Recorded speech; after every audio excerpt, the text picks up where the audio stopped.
Hi guys, good morning. Good noon na pala, tanghali na. Kamusta ang lahat? Napasarap ba ang tulog ninyo? Ang sarap. Grabe. Ang sarap ng ulan sa gabi.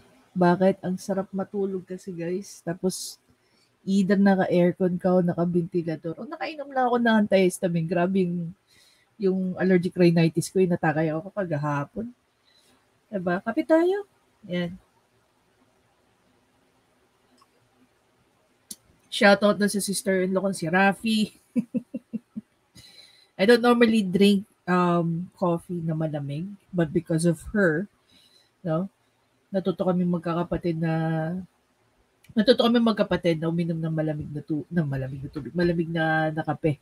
Ang sarap. Kasi mas although pagka malamig ang panahon, mas masarap yung umiinom ka ng mainit na kape. Diba? Anyway, so balikan nga natin guys itong naging post debate video ni Attorney Libayan. So yesterday or last night nakapag-react na po tayo dun sa debate. So that was like 2 hours. And na-enjoy ko yung post debate. There are a few things na hindi masyadong naiintindihan ng mga tao, which is I'm trying to construe it. Okay? Gaya ng nakalagay sa aking title ng video na to, sabi ko sa title, di ba? I beg to differ, Attorney R. Libayan. Pero kasi, bakit ako nagdi-differ? Bakit hindi ako nag-agree kay Attorney Libayan dito sa sinabi niya sa kanyang post-debate? Panoorin muna natin and explain ko sa inyo kung bakit ko sinabing I beg to differ. Alright. Yan. Magandang araw mga kabatas natin at welcome sa isa namang live stream. Ganon talaga, no? Talo. Pero syempre, before I start, congratulations muna kay Fiscal EJ, no? At alam niyo mga kabatas natin, hindi ko naman sasabihin na ayokong manalo. Gusto kong manalo. Pero ganun talaga. May talo, may panalo. Tapos, tulad ng sinabi ko sa inyo, sanay na ako matalo. Walang problema. I will accept it. And I am accepting it wholeheartedly. Okay. Dito ako nag-disagree kay Attorney Libayan. Okay. Bakit? Sa debate na yan, okay, yung pagiging negative, no, sa negative ni Attorney ni Fiscal EJ, is because may giveaway law na eh. May ina-anchor na siyang law eh. Pero, itong sinasabi kasi, yung pagiging affirmative ni Attorney Libayan, he is trying to make us understand that the age of consent na 16 is just an exemption. Nakuha ko yung logic na doon.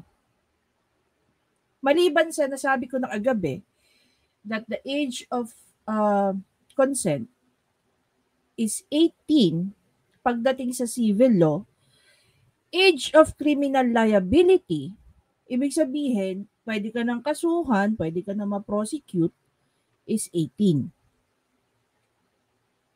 Ngayon, kung i-construe natin yung pinakabatas ng RA 168, tama ba ako? 11648, sorry, 11648. Tingnan natin ng maigi. Palakihin natin, di ba? So basically, itong batas na to ay isang batas na inelevate lang nila yung age of sexual consent and others. Remember, sinight kahapon ni Attorney Libayan doon sa batas na RA 7610, by definition, which is, syempre, no, in-emphasize din yon ng ang tawag dito, ni Justice Baldos, na ang definition ng child or children sa 7610 is 18 below. Okay? I'm not sure if you're following. Ulitin natin ha. Ang pinag-uusapan natin is criminal law. Wag na po natin ipasok dito ang civil. Sa criminal law, at the age of 18, ikaw ay criminally liable ka na. May criminal liability ka na. Okay? Establish natin, 18, may criminal liability ka na. Under RA 7610, children below 18, yun ang definition nila ng children as emphasized sa RA 7610. Ngayon, move na tayo ngayon dito kay RA 11648 na age of sexual consent is 16. Only applies to a person who is, kung meron kang 3 years gap, kung junior sa'yo ng 3 years is 16, hindi ka criminally liable sa statutory rape. Kung 16, between 16 and 13, yan yung tinatawag na Romeo and Juliet. Okay? Doctrine. Meaning, ages between 16 and 13 na nag-engage sa intercourse is hindi rin criminally liable. At yung mga age na yon, hindi din naman napoprosecute. Ang napoprosecute lang yung between 16 above. So, ibig sabihin, kung 20 ka na at nakipag-jerger ka dito sa 16 years old, automatic, ikaw ay makakasuhan ng statutory rape. Even if may sinasabi rito, okay, punta tayo dito sa D. Wait, try ko.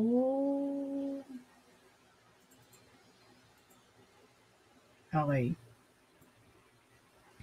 Sabi nga dito sa section D, when the offended party is under 16 years old of age or is demented, even though none of the circumstances mentioned above be present, provided that there shall be no criminal liability on the part of the person having carnal knowledge of another person under 16 years old of age, when the age difference between the parties is not more than 3 years, and the sexual act in question is proven to be consensual, non-abusive, and non-exploitative. Further, that if the victim is under 13 years of age, the exemption does not apply. Okay? So kung i-apply nga natin yung logic dito ni Attorney Libayan, kailangan between 16 plus 3, wala kang criminal liability given, provided,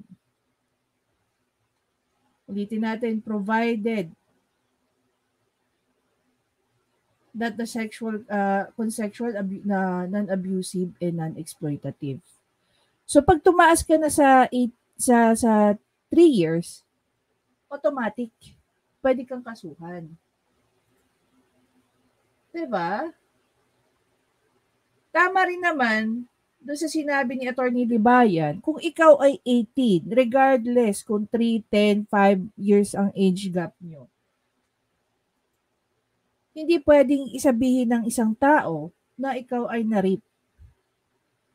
Kung consensual, non-abusive, and non-exploitative. Okay, gamitin natin yung isang case dito ni Vong Navarro at saka ni Denise. Di ba natalo dyan si Denise dahil sa paiba-iba niyang statement.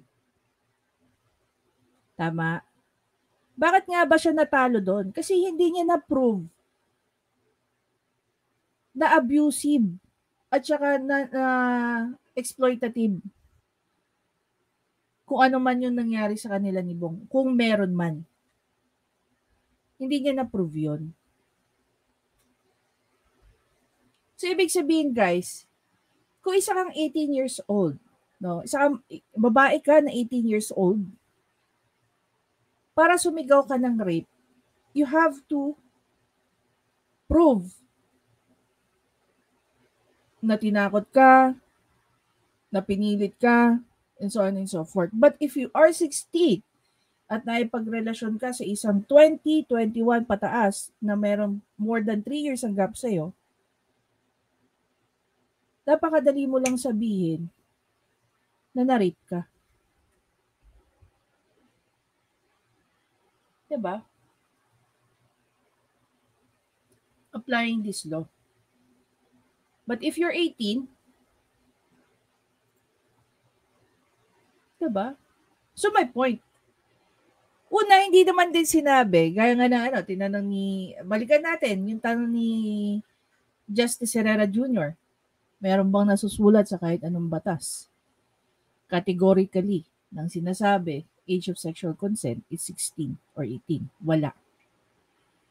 Ang pino-point out lang ng batas na to, na hindi ka makakasuhan o hindi ka basta-bastang makakasuhan if meron kang 3 years gap doon sa 16 years old. But the minute na ikaw ay more than 3 years ang gap doon sa tao, ikaw ay makakasuhan ng statutory rape. Pero kung ikaw ay 18, okay, kung ikaw ay 18 years old, at may gap ka ng 3 to 4 years to 5 years and yada, kailangan mong i-prove sa korte na yung mga ginawa sa'yo is abusive, exploitative, whether or not meron consent. Diba? I hope nakikita niyo yung logic ko. Yung paano ko naiintindihan yung point of view ni Atty. Libayan. Again, naka-anchor din siya sa batas. Unfortunately, hindi lang siya written. Diba? Yun yung para sa akin. The way I construe the law, the way I understand the logic of Atty. Libayan, para sa akin, hindi siya natalo. Kung i-construe natin na maayos yung batas at i-apply natin yung ibang mga batas when it comes to criminal liability. Diba? Kaya kung titignan natin guys yung mga comment ng mga tao rito.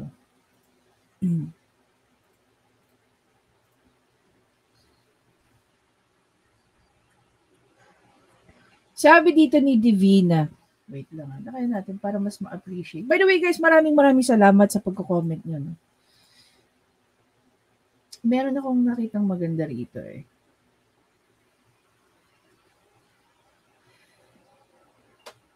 Sabi ni Judarcano 151, for me, Atty. Libayan won because of what was the judges said. He said it's time for the Congress to review yung existing laws about the topic, and that's a win. Yes, totally. Kumbaga, i-align sa age na pwede nang maging criminal liable ang isang tao, which is 18. Diba? Sabi ni Ma'am Ellen, I'm sticking to what I believe, which is 18. Eto guys, gaya nga na sinabi ko from yesterday, bilang siguro kayo ang mga magulang, you really have to guide your children. Kagabi nga guys, I was talking to our president and bar ops chairman. No, shout out sa kanila. Kung mapapanood nila to. Sabi ko, yung isa kasi, yung bar chair namin kasi taga DepEd. Sabi ko, excuse me, gusto ko mag-reach out sa DepEd. Together with my friends, no, sila Ma'am Joey, sila Sir Coco Locoy, si Ma'am Eileen ng People's Initiative, we wanted to campaign about HIV. Okay. I remember there's a lot of story na pabata po ang mga biktima ng HIV because lack of knowledge about the transmission, about HIV. Paano ba natin may enjoy ang ating buhay without even having that fear na baka magkaroon ako ng HIV. And tama rin yung sinabi ni Pres, no? Paano rin natin may iwasan yung part ng pagsi-stereotype pagdating sa mga nag-positive na ng HIV. Going back, sex education from parents is extremely important. wala tayong magagawa eh. Darating at darating ang punto that even your children will engage into that. I understand yung pagiging, what do you call that? Pagkakaroon ng alinlangan ng mga magulang when it comes to teachers teaching sexual education or sex education sexually. Sex education. Naiintindihan ko yun. It sounds odd, it sounds weird. 'Di ba? Pero kasi, ako, I don't know if still exists, no? Dahil marami nang nababago sa curriculum. No? When I was in high school, meron tayong health education, and in health education, wala naman tinuturo about sex, no? It's just that tinuturo yung reproduction. Okay? Hindi naman sinasabi kung paano ginawa, pero paano nagpa-function ang female reproduction organ. Okay? When it comes to monthly period, ovulation, mga ganyang bagay. So, tinuturo naman yan. Ngayon, dapat, di lang halimbawa, ikaw lalaki ka, may anak kang lalaki, talk to your son. Paano niya ba may iwasan na magkaroon ng HIV? Paano may iwasan na makabuntis? What are the things of blah, blah, blah, blah, blah. Okay? And same thing with the nanay. You have to talk to your daughters. Okay? Kasi mas maganda na nakakausap nyo ang mga anak ninyo at alam nyong hindi kayo nagkulang sa paalala, sa pag-educate sa kanila when it comes to these matters. Dalawa lang naman kasi pipiliin natin, guys eh. Either we educate our children or they get educated out of experience. And most of the time, some experiences will learn them a very valuable lesson together with regret. 'Di ba?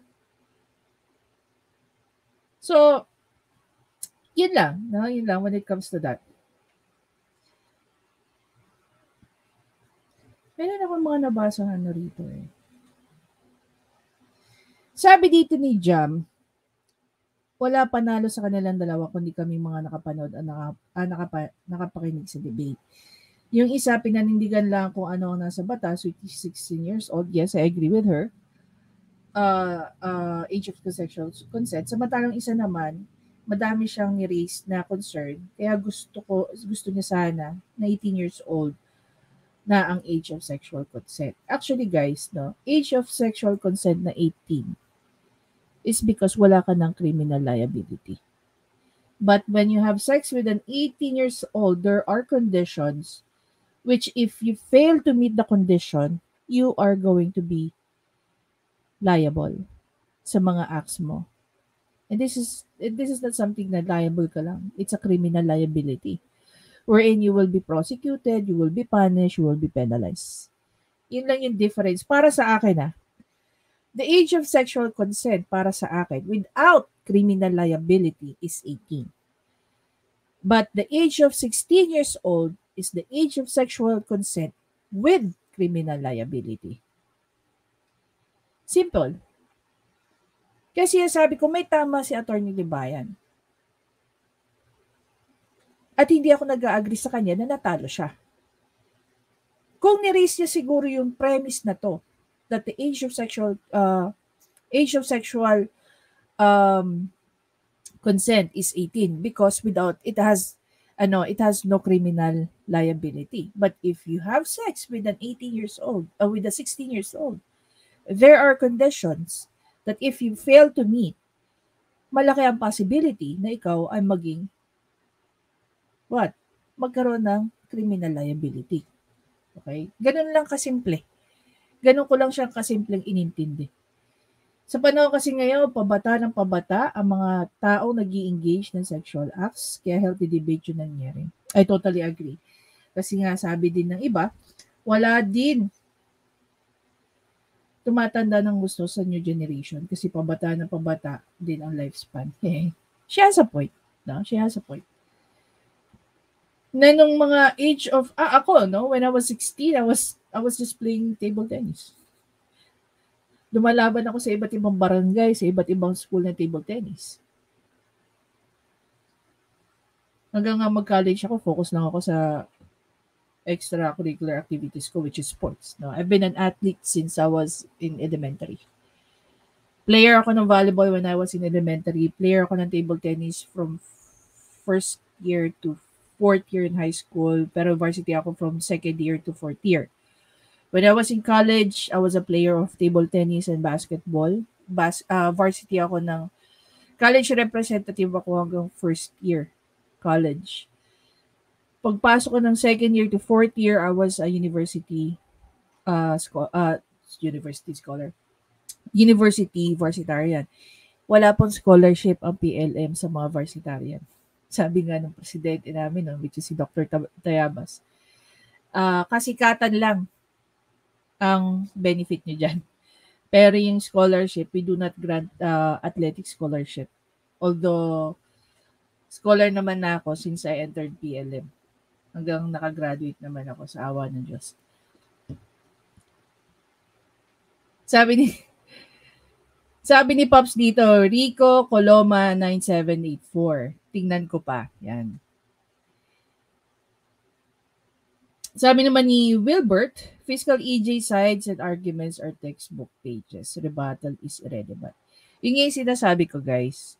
It's, giveaway na yung kay, hindi ko sinasabi na si fiscal EJ ay incompetent. Sinasabi ko lang is, giveaway na yun sa kanya. Because yung presentation niya is based on the law, which is age of sexual consent. Kung maghahabla ka, kung ikaw ay magulang na may 16 years old. Okay? Na may 16 years old. Tapos ang kakasuhan mo is between 17, 18.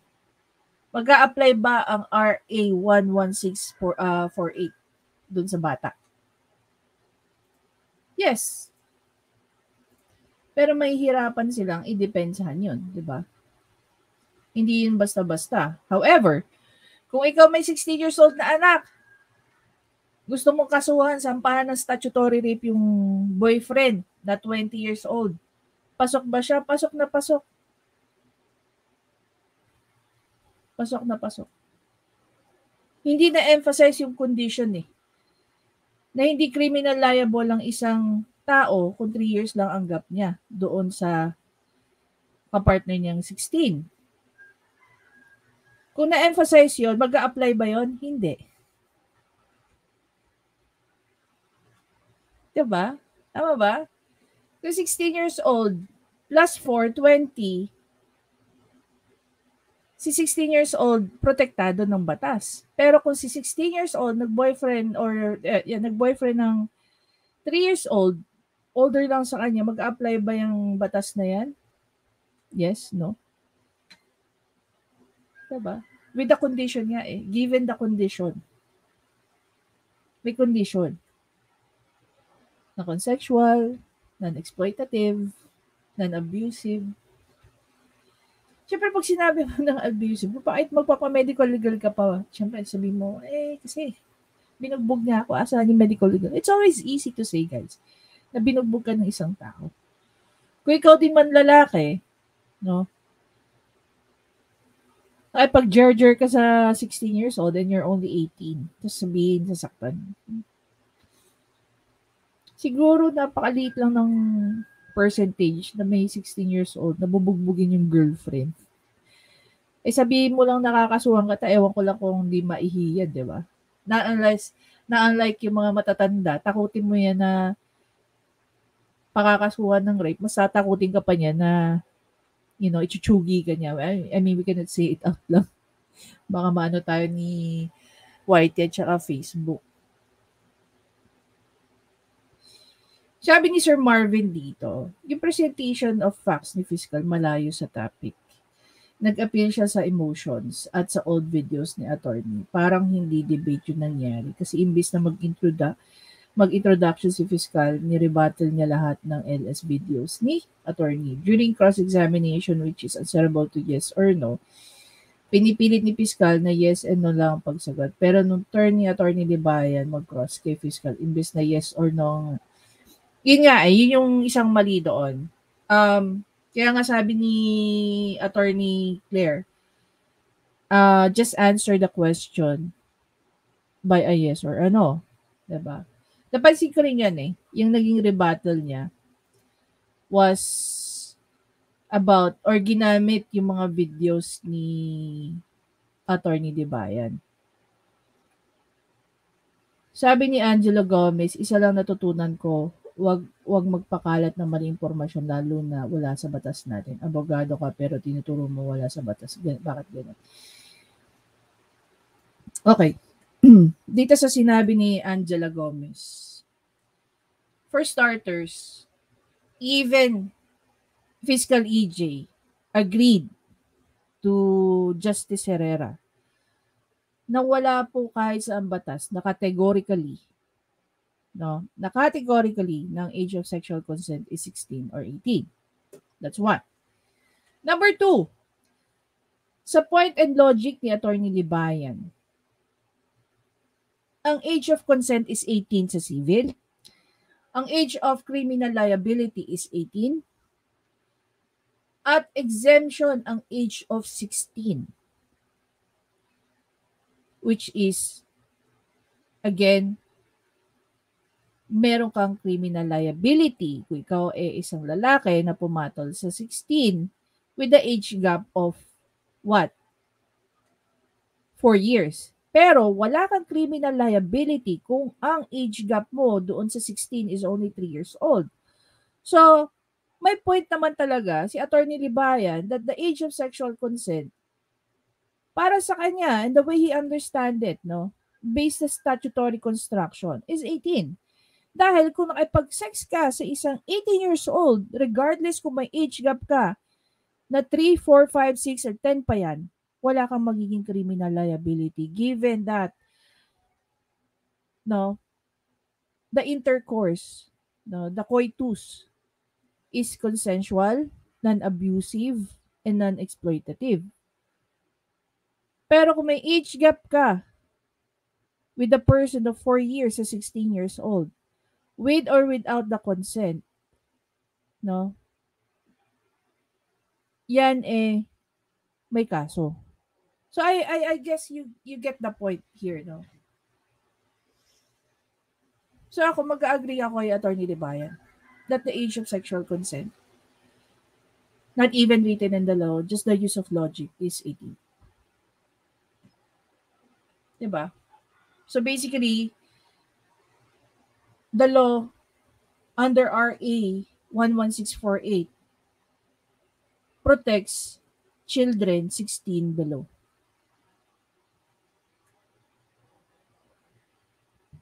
Gets nyo? Diba? Nakuha niyo na yung point ko. Tama ba? Ako, yun yung pagkakaintindi ko kay Attorney Libayan. Attorney Libayan, feel free to comment on this one, or even Attorney Claire and everyone else. Basta sa akin, dalawa lang naman ang magiging premise ko dyan. Age of sexual consent with criminal liability is 16. Age of sexual consent, 18. Tama ba yung sinabi ko? Yeah. Age of sexual consent with criminal liability is 16. Age of sexual consent without criminal liability is 18. Kasi walang condition ng age gap. Tama? Yes. Thank you again, guys, for watching the video. Feel free na mag-comment dyan. Kaya, sorry, Attorney Libayan, hindi po ako naniniwala na kayo ay natalo, but because of the debate, gaya nga ng sinabi mo, sa part na rin ng video mo, nanalo tayo because the concern, and to understand the spirit of the law, by construing it, doon natin na nare-realize na importante na mas lalong maintindihan na not because that you can see the numbers there, it means yun na yun. Hindi po ganun yun. Not at always, not at all times. Diba? So again, maraming salamat. I wish you a good day. Enjoy. Happy Monday, everyone. Happy traffic po sa mga nagta-travel papunta pa sa work. I'll see you in the next video, guys. Bye!